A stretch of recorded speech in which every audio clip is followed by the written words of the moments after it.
Тази система е система, която най-добре може да се направи, ползвайки Facebook групи. Вие може да изберете човек от вашия екип. Например, Надето е човек, на който обяснявам идеята, така казва, супер, правиме го. Създаваме една чисто нова група. Групата я наричаме, примерно, информационна група на Надя, или продуктово парти с Надя, или здраве и успехи с Надя.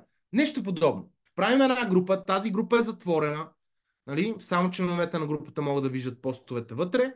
Надето, оговаряме с нея, има за цел да поканим в тази група, да кажем, 15-20 човека.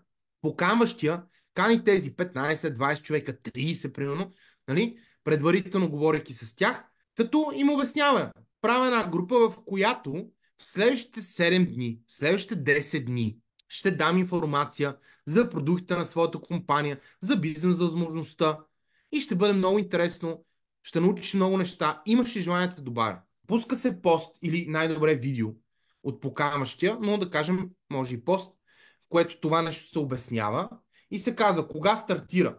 Стартираме на 3 януари. Още сега каним хората, поста е в групата, който обяснява каква е целта на групата. Стартираме 3 януари. Идва 3 януари, вече са поканени тези 20-30 човека в групата. Можете да направите така, можете да напишете в поста, че който има желание, който познава хора, които имат интерес в тази посока, също може да ги покани, защото може някой пък да покани и сестра си, братовчетка си, да знае, че се интересува от такива неща.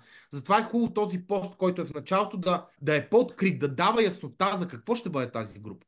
Първи ден пуска се определен пост, който дава информация за, примерно, за най-важния ви продукт в компанията. 1 до 2 поста на ден, които да дават информация. Втори ден, ден на еди какво си.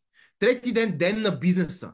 Айде сега 2-3 поста за бизнеса, едно видео, в което обясняваме някакъв лайф. Четвърти ден, еди какво си. Разбирате ли? И това нещо, предварително си го пишете като сценарий, кой ден какво ще правим, се пуска всичките дни.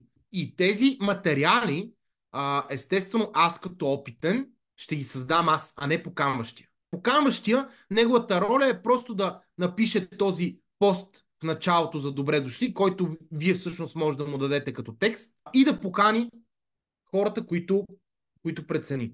Всички постове други ги пускате вие като опитни, като хора, които може да правите лайв.